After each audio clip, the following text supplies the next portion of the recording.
तो आज शुरू करने जा रहे हैं एक नए वीडियो सीरीज़ को। और ये वीडियो सीरीज़ को शुरू करने से पहले मैं आपके कुछ मिथ भ्रमों को तोड़ना चाहूँगा, कुछ मान्यताओं को, धारणाओं को तोड़ना चाहूँगा। हाँ, और उसके बाद बताने चाहूँगा कि कौन सा वीडियो सीरीज़ है और उस चीज़ को मैं आगे लेकर चलूँगा। तो आपकी कुछ मान्यताएं, कुछ धारणाएं ये है अध्यात्म के प्रति कि यहाँ पर बहुत सा फर्जीवाड़ा चल रहा है। तो वो आपका भ्रम नहीं है, हकीकत है कि बहुत फर्जीवाड़ा चल रहा है। आप ऐसा सोच रहे हैं तो बिल्कुल सही है आप। बहुत सारे बाबा हैं, ढोंगी बाबा लोग हैं जिनसे सतर्क रहना है, ठीक ना।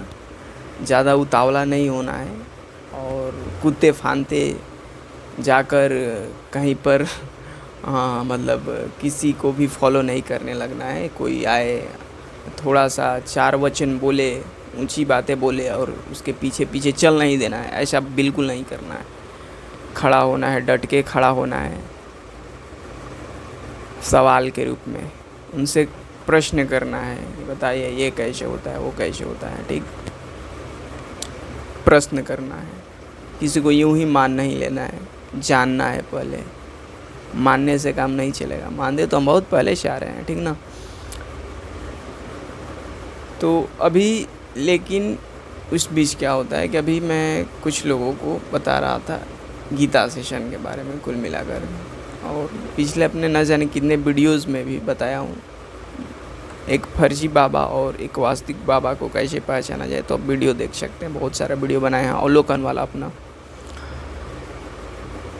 तो अभी मैं गीता सेशन जो आचार्य प्रशांत का चल रहा है, तो उसमें मुझे जुड़े हुए करीब 3 महीना कंप्लीट होने वाला है, चौथा स्टार्ट होने वाला है। और इनको मैं करीब सुन रहा था कितने दिनों से, तो करीब 5-6 साल से सुन रहा था। अपने 8th क्लास से इनको सुनते आ रहा था यूट्यूब के थ्रू। और सप्ताह में करीब ले सकते हैं 7-8 घंटा तो सुन ही लेता था। औसतन देखा जाए तो ईयरली हर सप्ताह में 7-8 घंटे, तो ईयरली कह सकते हैं 400-300 घंटे करीब सुन लेता था। लेकिन अभी 3-4 महीना पहले मैंने गीता सेशन ज्वाइन किया। तो गीता सेशन ज्वाइन करने के बाद ये एक चीज़ मुझ में मैंने अपने आप में ऑब्जर्व किया कि जितनी चीज़ों को मैंने पिछले 5-6 साल में नहीं सीखा था, जाना था अध्यात्म के बारे में, जो मेरे पास भी बहुत सी भ्रांतियाँ थी जिस कारण से मैं गीता सेशन से ज्वाइन नहीं कर रहा था कि ये सब थोड़ा अजीब होता है कि अगर ज्वाइन करेंगे तो कहीं बाबा ना बना दे हमको। कितने लोग बोलते हैं कि ब्रह्मचारी बन जाएगा, कहीं ढोंगी बन ना जाए, कहीं संत सन्यासी ना बन जाए, ऐसा डर लगा रहता था मुझको भी। और कुछ और भी प्रॉब्लम्स थे जिन वजहों से मैं गीता सेशन में नहीं आ रहा था। मुझे पता था कि गीता सेशन होता है, तो ऐसा कारण था मेरे पास भी, तो नहीं आ रहा था कि भाई डर भी लगता था कि कहीं सन्यासी वन्यासी नहीं बना दे। तो फिर कैसे भी करके एक मित्र थे, वो हमको समझाए, मित्र ही कह सकते हैं। तो हमको समझाए क्योंकि वो 1 महीना पहले हमसे जुड़ गए थे, तो बताए समझाए कि देखो ऐसा ऐसा चीज़ है, अच्छा बहुत है, युवाओं को तो खासकर जुड़ना चाहिए गीता सेशन से। तो उनकी बात, जहाँ तक जितना बात बोले थे ठीक बोले थे, बिल्कुल ठीक बोले थे। लेकिन अपने आप में मैं जो अनुभव कर पाया कि ये अभी जो चल रहा है आचार्य प्रशांत के थ्रू, ये जो भी उनका कार्यक्रम चल रहा है, सिलेबस जो है उनका पाठ्यक्रम है, उसको मैं देख पाया और जहाँ तक अवलोकन कर पाया, मैंने पाया कि इनका शिक्षा मुख्यतः किस उद्देश्य को लेकर है, किस उद्देश्य के प्राप्ति के लिए है। तो मैं देख पाया कि आपको सन्यासी और बाबा नहीं बनाएगा। आप यदि एक छात्र हैं तो आपको और एक अच्छा छात्र बनाएगा। हाँ, आप एक अभिभावक हैं तो आपको और एक अच्छा अभिभावक बनाएगा। आप एक शिक्षक हैं तो एक और अच्छा शिक्षक बनाएगा। एक डॉक्टर हैं तो एक और अच्छा डॉक्टर बनाएगा। इंजीनियर है तो एक और अच्छा इंजीनियर बन पाएंगे। ये ज्ञान को लेने के बाद, ये जानकारी को, ये नॉलेज को लेने के बाद आप यदि गृहस्थ हैं, हाँ घर परिवार में रहते हैं, सदस्य हैं, गृहस्थ हैं, तो आप जुड़ते हैं इससे इससे उसको फॉलो करते हैं, तो आप उसमें और उत्कृष्टता प्राप्त करेंगे, ठीक है ना। तो ये जहाँ तक मैंने देखा अवलोकन कर पाया, ये नहीं हुआ कि तो ये मत डर जाएगा कि नहीं जाऊँगा ज्वाइन करूँगा तो सन्यासी कहीं ना बन जाऊँ, तो ऐसा डरने वरने की बात नहीं है, बिल्कुल नहीं बात है, ठीक ना। और बहुत मज़ा आएगा। थोड़ा सा नीरसता जो आपके जीवन से था, खालीपन था, और फालतू का जो इधर समय बर्बाद हो जाता है वो सब समाप्त हो जाएगा, और धीरे धीरे खुद को जानने लगिएगा। हाँ, खुद को कि हमें क्या करना चाहिए, मेरे लिए क्या चीज़ ठीक है, ठीक ना। एक सही मुकाम मिलेगा, सही रास्ता मिलेगा, सही दृष्टिकोण मिलेगा चीज़ों को देखने के लिए, ठीक ना। यूँ ही भावनाओं में बहना शुरू, अब भावनाओं में नहीं बहेंगे, कहीं जिधर हवा चल दे उधर चल देते थे, वैसा नहीं चलेंगे, ठीक ना। सोचना विचारना शुरू कर देंगे, तो बहुत मज़ा आ रहा है, आनंद आ रहा है, अंदर से भी बल मिल रहा है। हाँ, तो अगर चाहते हैं कि आपको भी बल की ज़रूरत है, हाँ, और सबसे इम्पोर्टेंट चीज़, मनुष्य को जितने भी ये कोई भी हो, अगर अध्यात्म मनुष्य है आपके दुखों का निवारण नहीं करता है तो अध्यात्म नहीं है, ठीक ना। वो टोटली मनुष्य के लिए ही समर्पित होता है, और कोई भी पारलौकिक दुनिया के लिए नहीं, तीसरी दुनिया के लिए नहीं समर्पित होता है, तीसरे चौथे जन्म के लिए समर्पित नहीं होता है। कोई भी आपको आकर चूतिया बनाए कि नहीं, देखिए यहाँ पर अभी दान पुण्य कीजिएगा, मंदिर में चल के यहाँ पर चढ़ावा चढ़ाइएगा, तो आपको अगले 4 जन्मों 7 जन्मों 70 जन्मों तक ये मिलेगा। तो ऐसे झांसों में नहीं आना है, ठीक ना। बस उसी को फॉलो करना है जो आपको ग्रोथ करे, आपके मानसिकता में थोड़ी वृद्धि लाए, ठीक ना, आपको बेहतर बनाए, ठीक।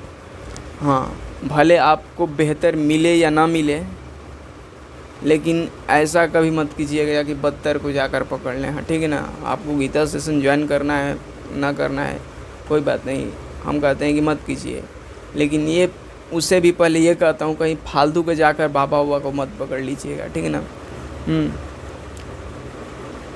आप अच्छे ना बनिए कोई बात नहीं, लेकिन बुरे मत बनिएगा, ठीक ना। हाँ, तो ये चीज़ है।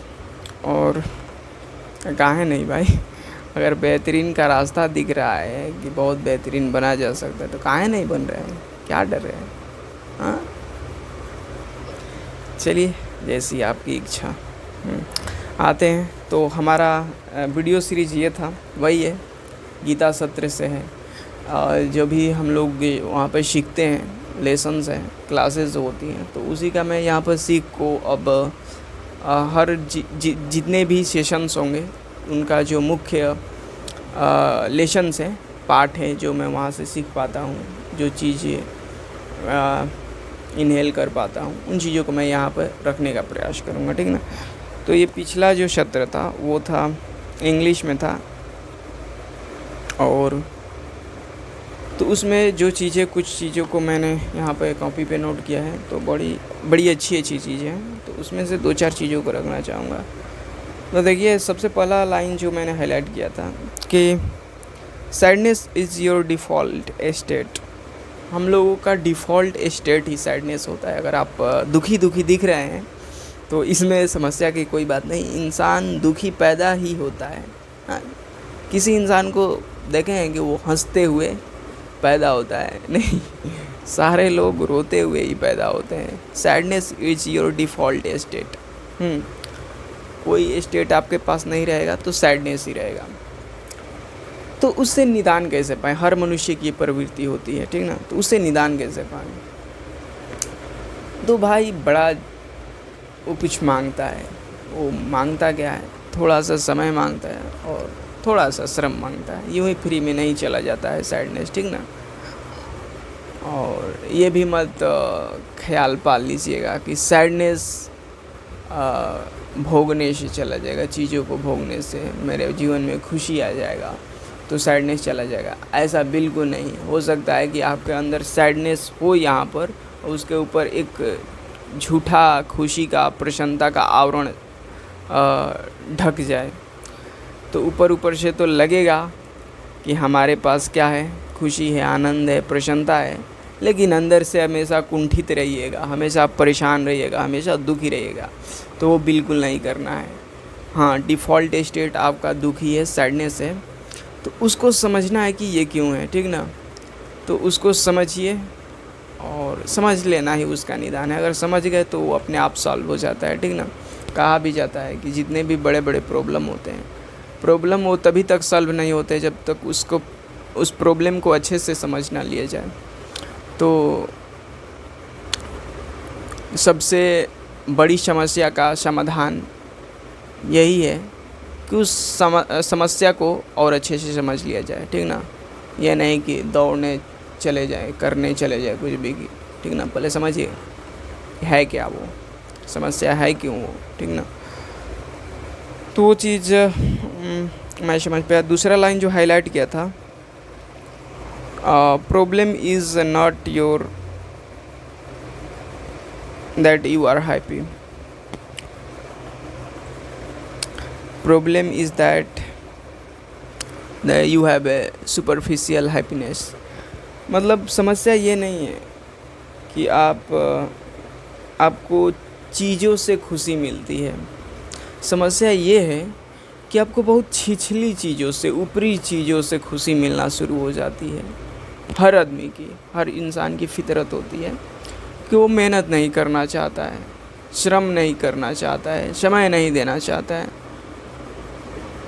और वो क्या करने लगता है कि ऊपर ऊपर चीज़ों को, छिछली चीज़ों को करके सोचता है कि मैं खुश हो जाऊंगा, प्रसन्न हो जाऊंगा। दिखाता भी है कि देखो प्रसन्न हूँ, एक्सप्रेशन भी देते हैं स्माइल का, लेकिन वो अंदर से उसी तरह जैसे बताया कि ऊपर ऊपर आवरण लगा है, हैप्पीनेस का स्टिकर लगा है, लेकिन अंदर जो है आग दहक रहा है, अंदर से बेचैनी उफान मार रही है। तो ऐसा नहीं करना है। अगर दुख से सही से निदान पाना है तो उसके लिए थोड़ा सा कीमत तो चुकाना ही पड़ेगा, श्रम के रूप में थोड़ा सा, समय के रूप में थोड़ा सा, ठीक ना। तो वो थोड़ा ज़रूरत है।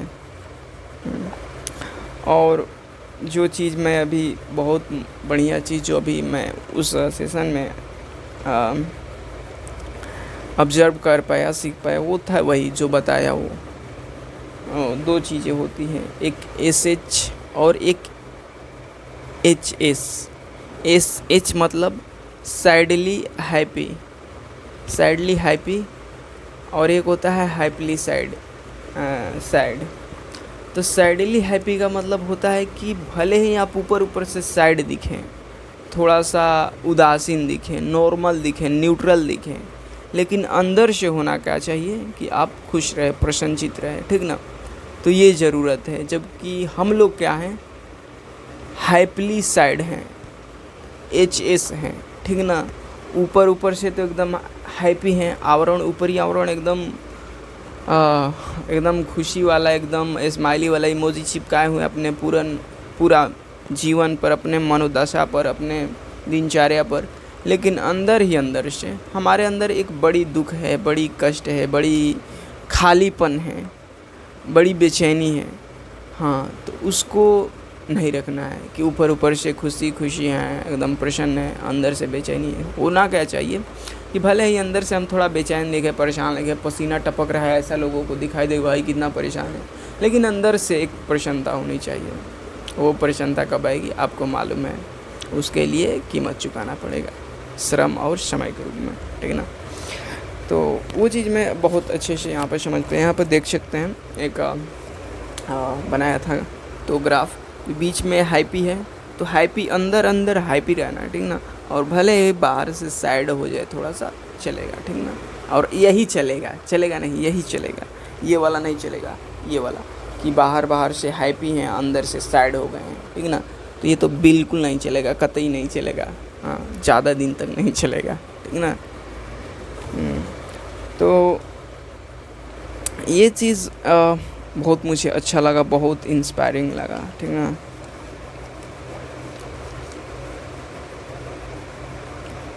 हाँ, मतलब कुल मिलाकर हमें केयर करना है सेंटर का, केंद्र का, कि हमारा केंद्र कैसा है। जैसा केंद्र होगा वैसे हम होंगे। अगर हमारा केंद्र, हमारा सेंटर हैप्पी होगा तो हम हैप्पी होंगे, हमारा ओवरऑल लाइफ। अगर हमारा केंद्र, centre, centre of the life, जहाँ से हम लोग संचालित होते हैं, हमारी सारी गतिविधियाँ संचालित होती है, अगर वो दुखी है तो हम भी दुखी हैं, ठीक ना। और अगला चीज़ जो यही दोनों चीज़ जैसे सैड और हैप्पी के लिए था, उसी तरह यूनियन एंड सेपरेशन, जुड़ाव और अलगाव के लिए भी है। कि दोनों चीज़ें, जैसे हैप्पी था, सैड था, तो उसी तरह यूनियन और सेपरेशन के लिए भी है कि आपको यूनियन सेंट्रिक होना है, यूनियन सुपरफिशियल नहीं होना है, कि हमारा सेंटर में यूनियन होना चाहिए, जुड़ाव होना चाहिए, ठीक ना। ऊपर ऊपर से लगेगा कि ये बंदा बहुत बिछड़ा बिछड़ा सा है, सेंट्रिक जो है वो सरफेस है, वो बड़ा सेपरेटेड लगेगा कि ये बंदा बहुत खाली खाली है, अकेला है, तन्हा है, ऐसा लग सकता है लोगों को। लेकिन अंदर से क्या रहना, यूनाइट रहना एकदम, हाँ, अच्छे संगति, अच्छे विचारों की संगति में रहना है, ठीक ना। तो ऐसा होना है, ऐसा नहीं हो जाना कि बाहर बाहर से दिखे कि अरे वाह कितने दोस्त, मित्र, रिश्तेदार, सखा, संबंधी हैं, लेकिन अंदर जाओ तो भाई के अंदर कितनी बेचैनी है, पीड़ा है, संताप है, दुख है, खालीपन है, हाँ, ना कुछ करने को है, ना कुछ सोचने को है अच्छा सा, हाँ। ऐसा नहीं होना है, ठीक ना, ऐसा बिल्कुल नहीं होना है। हाँ, दिखावे की ज़िंदगी नहीं जीनी है, वास्तविक ज़िंदगी जीनी है। तो ये दोनों ग्राफ सिमिलर ही थे, हैप्पी सैड वाला और यूनियन सेपरेशन वाला। तो ये दोनों हमको बहुत इंस्पायर किए।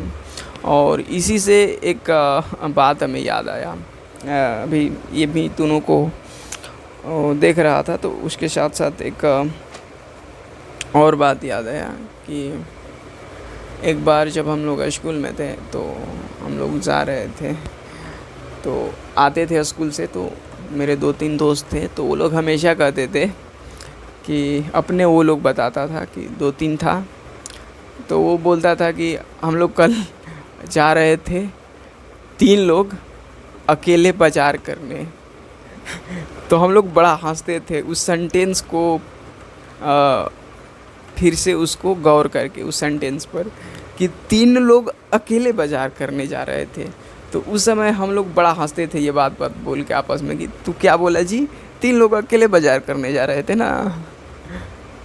लेकिन आज समझ में आता है, हो सकता है, संभव है, 3 लोग ही नहीं, 30 लोग, 300 लोग भी अकेले हो सकते हैं, बहुत अकेले हो सकते हैं।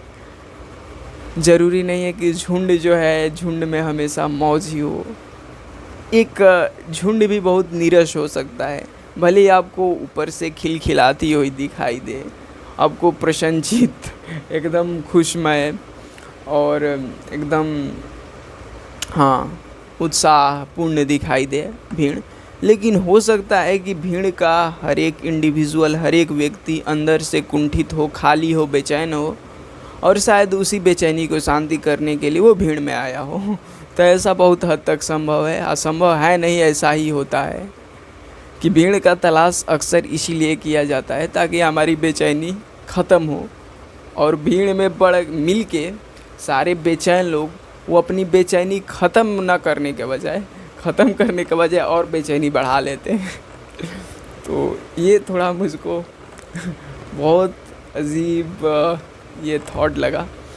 और जब भी मैं देखता हूँ 4 लोगों को बात करते हुए, और या जब से बातचीत पाठ भी पढ़ा हूँ, 12th क्लास में जो होंगे वो लोग पढ़े होंगे बातचीत पाठ, उसको पढ़ने के बाद हिंदी में था, हिंदी साहित्य में था, पहला चैप्टर ही था, बाल कृष्ण ऐसे ही करके कोई लेखक थे, तो उन्होंने बातचीत पाठ लिखा था। तो उसको पढ़ने के बाद और मज़ा आने लगा कि जब सोचता हूँ तो 4 लोगों को बात करते हुए देखता हूँ, तो मैं कहता हूँ पता चल गया ये सच में बात कर रहे हैं, खुद को दिखाने के लिए कि हम बात कर रहे हैं। हाँ, 4 लोग इसलिए बात कर रहे हैं ताकि वो औरों को दिखा सके कि हम बात कर रहे हैं, क्योंकि बात तो अकेले भी किया जा सकता है और बहुत अच्छे से किया जा सकता है।